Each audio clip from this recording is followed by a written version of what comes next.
It could be. We talked about it earlier in the week. One of the reasons why DeMarco Murray is considered the number one running back here, it's not only production, as we said, it's also ability to stay on the field, and take the punishment you need with 25 to 30 touches every week. And Ryan Matthews has never really proven he could do that in San Diego outside of the one big year he had. And all of a sudden, here it comes, pops up, groin injury, as you mentioned. And anytime you talk about a skill position player and a leg injury, it's good point.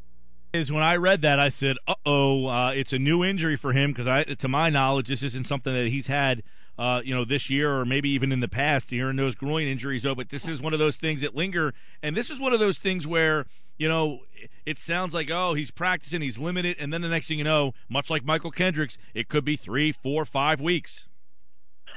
Yeah, and, as I say, the NFL is getting more like the NHL year after year after year. They try to, obfuscate these injuries as much as possible. And we kind of saw it with Kendricks. It wasn't all that serious, and all of a sudden it balloons to the point where it's week after week.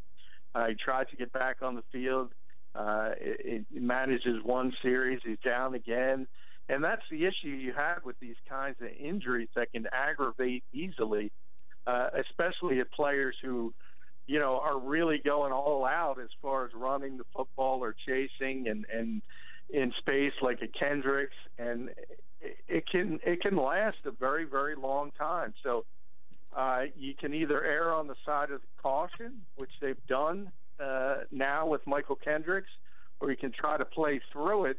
And we'll see how things work out with Ryan Matthews. Yeah, I know this is interesting. Here's an interesting way to look at it, though. This is a week that maybe the run game, do they not lean on the backs as much this week against this Giants team that's been pretty good against the run? Could they use Matthews, get away with using him? Not that they use him a lot anyway, but I guess this could be a decoy kind of week for him. Yeah, this is one of those games where you look at it, and I know everyone will look at the Giants and say they're second against the run and they're 32nd against the pass. But a lot of that is due to the fact that it becomes either, the Giants have a lead in the fourth quarter, or the other aspect of it is the fact that it's so easy to throw the football on them, as we mentioned yesterday, that sometimes you don't worry about the running game. So a lot of those numbers I throw out. At least I think the sample size is still too small, even though we're 5 weeks in. And if you look at what the Giants have up front, Hankins is a pretty good player. People know Cullen Jenkins from his time here, and he's an average player, certainly not going to hurt you. But I don't see the dominant, Haloti Ngata type or Ndamukong Suh, all-pro level that you just can't move, you just can't run against. So I think the Giants' success against the run is the fact that you're just so bad against the pass, people don't worry about it. Yeah, and Howard Cross was on with us earlier, and he kind of said, look, the personnel's not better. He said it's just a little bit of a scheme change. And I guess with that, this goes back to what we talked about before, and I say this all the time. You echoed it yesterday, John, that if you do, don't let the other team, what they do well, dictate what you want to do. Let's find out if they can stop the run, or is it only because teams don't want to pass on them, or because teams are passing so much on them? Yeah, I think it is, sort of a self-fulfilling prophecy at times. But, Chip likes to run the football. So I think he will try to run early in the game. And if it doesn't work, I think it's going to be pretty easy to forget about it, because I think once you go through the air, I think they're going to have some success. So while I'm not going to guarantee they're going to be able to run the football, I certainly think they're not going into this game and saying there's no way we can run against this front. I just don't believe they think it's that good. Hey, I want to ask you about something I heard from Chip Kelly today that kind of stood out to me, John, and that was they asked him about Eli, and his answer for Eli about why he feels that he's more comfortable is he's more comfortable in year number 2 in the Giants' Ben McAdoo offense. Is that kind of a little bit of an indication of maybe the way he's viewing Sam Bradford, that, hey, he might be a little up and down this year, but let me get him to year 2 to find out who he really is. Yeah, I mean, I don't think that's what he was going for, but I think it speaks to the assumption that some people had that Sam Bradford, if he was healthy, was just going to be an all-pro level player.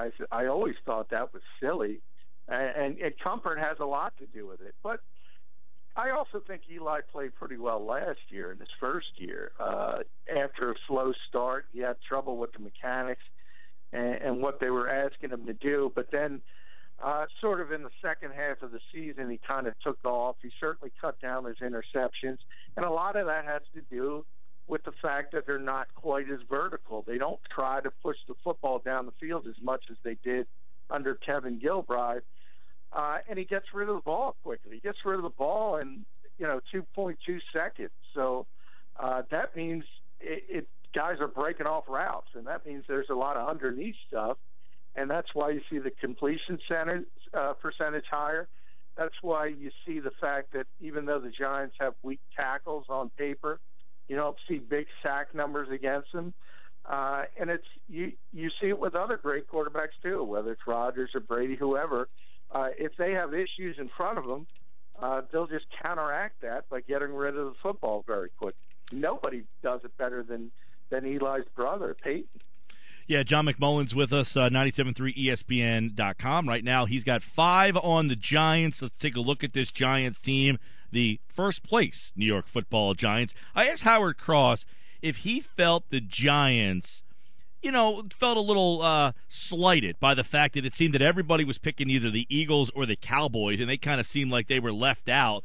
He didn't really think that they did, but has their play been above the level that you thought that this Giant team would come into? Because apparently not a lot of people thought a lot of this Giant team entering the year.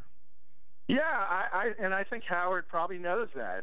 I think a lot of people, including, I've talked to a number of people who cover the Giants this week around them. They didn't expect much out of this team. And, you look at the roster before the season, the offensive line looked weak, and then Will Beatty gets injured.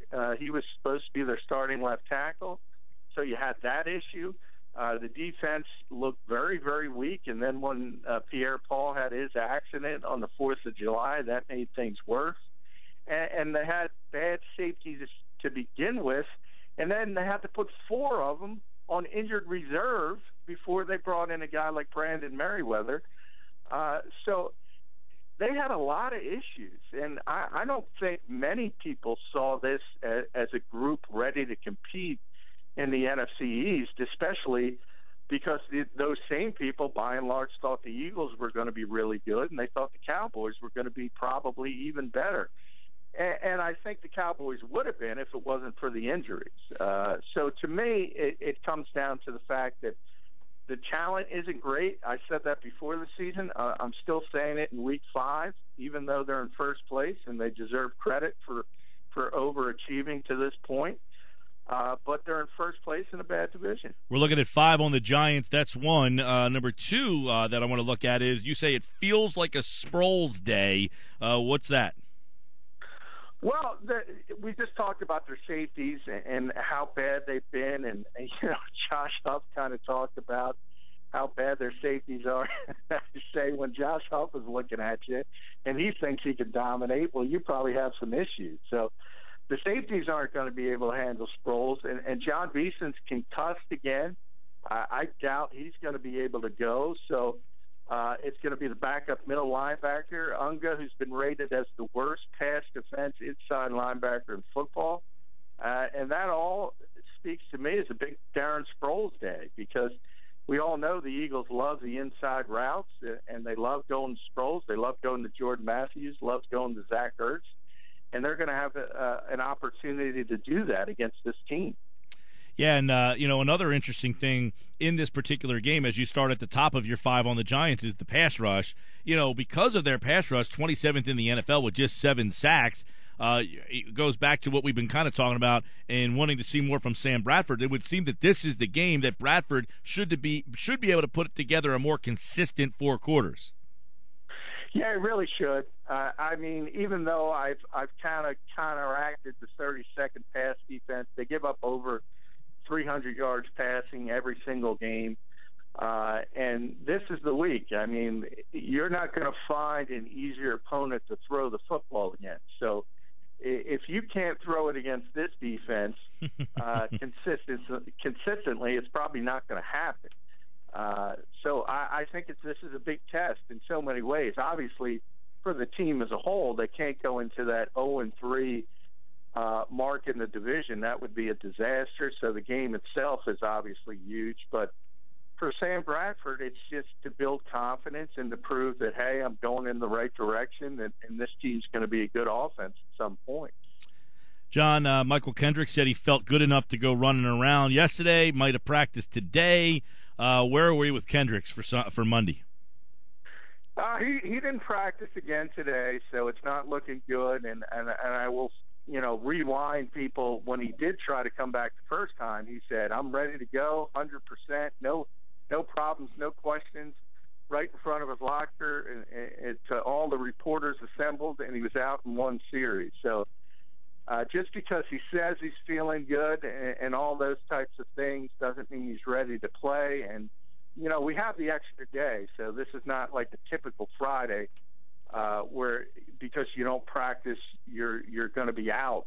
So there is a slight opportunity, a slight open door that if he's able to do something by Sunday, he'll get back on the field. But I certainly don't feel it's headed in that direction. I want to go back to Matthews real fast because I remember listening to something that was asked to Kelly today when he was asked, that Deuce Staley handles the running back rotations. But if Matthews keeps playing really well, do you guys as a team make a concerted effort to get, and he kind of cut the question off at that point. Did he kind of give any crack there to anything there? I'll just say this. Remember that when you're talking to Chip Kelly, you're not just talking to the head coach, you're talking to the general manager. And the general manager gave DeMarco Murray, $40-some-odd million. He's not sitting. And he played well enough last week to I think the people kind of pushing that narrative, this is not the week to do it. Even though Matthews has looked more explosive, the fact that Murray was also pretty effective against the Saints, I'm not sure that this was the week to do it, and certainly now with the groin injury, it definitely isn't. But he's the general manager. He's not going to – it's the same thing as Sam Bradford when people are – is Mark Sanchez going to be in there? I said, no, there's no chance. This is the guy who traded a second-round pick and played Sam Bradford $13 million. He's going to play if he's healthy. And the same holds true for DeMarco Murray. Yeah, no doubt about it, and we'll see how. I'm really interested to see. I thought last week we talked about this on Tuesday, John, that he did make some adjustments. He did make some changes. We'll see if they continue to evolve in that. They were 1-3 a couple of years ago, and we saw some change. But I thought a couple of years ago, one of the reasons why they went from 1-3 and started to play better was their defense was a disaster the first couple of weeks of the year. Their defense tightened it up and played a lot better. Now it's the offense. So I'm interested to see if they continue to evolve on the offensive side of the ball. Yeah, and I think they will. Because I think the offensive line is going to play better, and that's where it all starts. I think the one positive through the dark days of this early season was the one crutch you could lean on was the fact that we all had seen, not we think Josh Huff can play, not we think Nelson Aguilar can play. We have seen Jason Peters be an All-Pro. We have seen Jason Kelsey be a Pro Bowler. And we've seen Lane Johnson play at a pretty high level. So you knew at some point that those three guys specifically were probably going to get things straightened out. And for a large, at least for Peters and certainly Kelsey over the past 2 weeks, they've done it. So I think that's going to continue, and I think that's the one positive you can look at and say, if they're doing their job at a high level, it becomes easier for everybody else. I like his answer today on Caleb Sturgis. Said he's been great. He hasn't missed a kick this past week. Not one? Yeah, he hasn't kicked yet this week.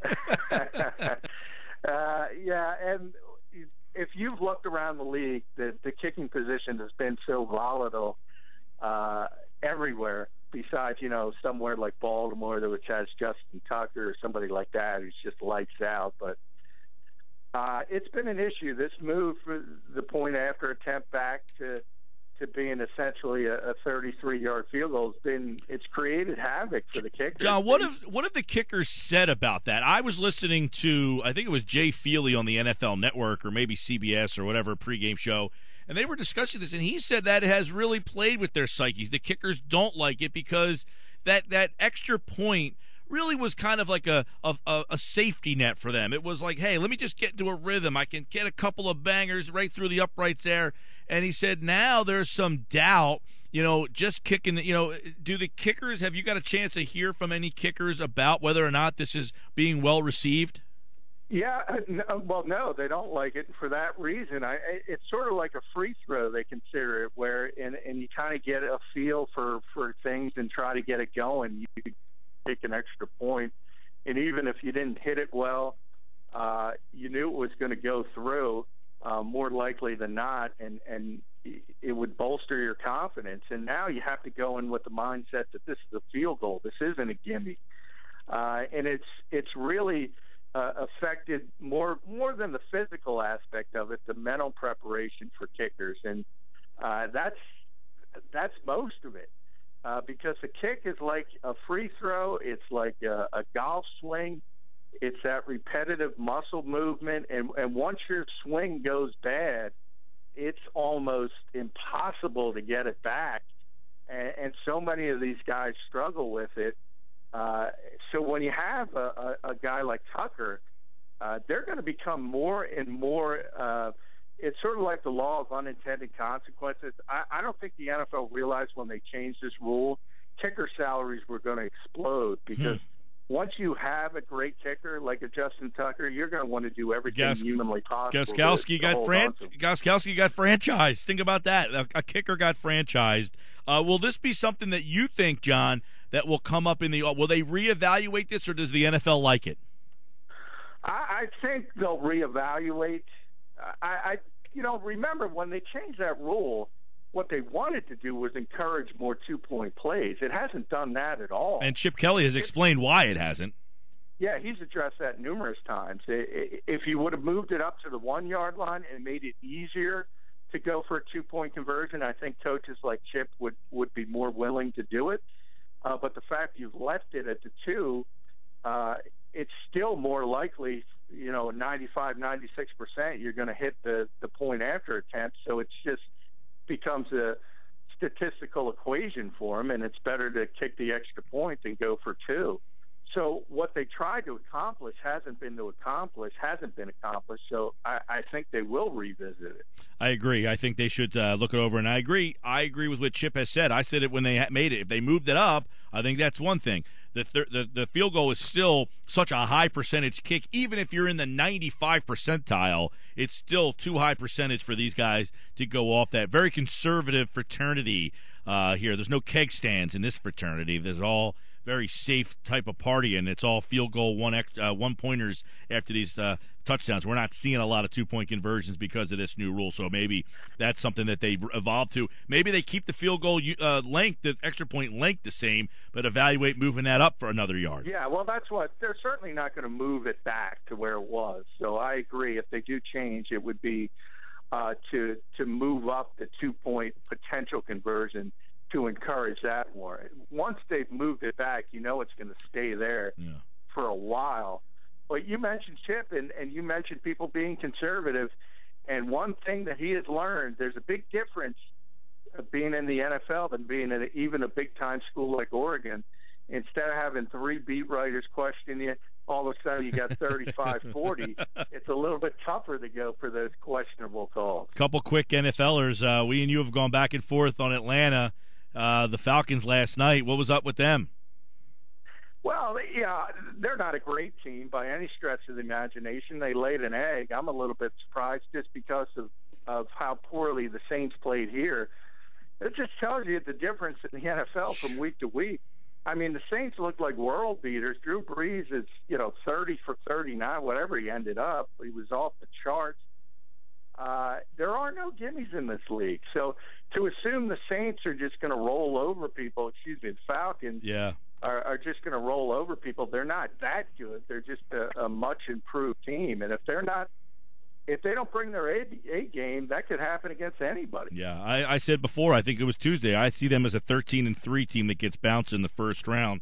And the triangle of the Falcons beat the Eagles beat the Saints beat the Cowboys, the Falcons beat the Cowboys. It's unbelievable. As you mentioned, the NFL from week to week, you can never quite figure it out. And, of course, another Sunday coming up, Eagles and Giants Monday night. John will be with me on Tuesday. We'll recap the Eagles and the Giants live on Tuesday at the Golden Nugget in Atlantic City. So long weekend of football with no Eagles in it. And, of course, John will have his pick, posted.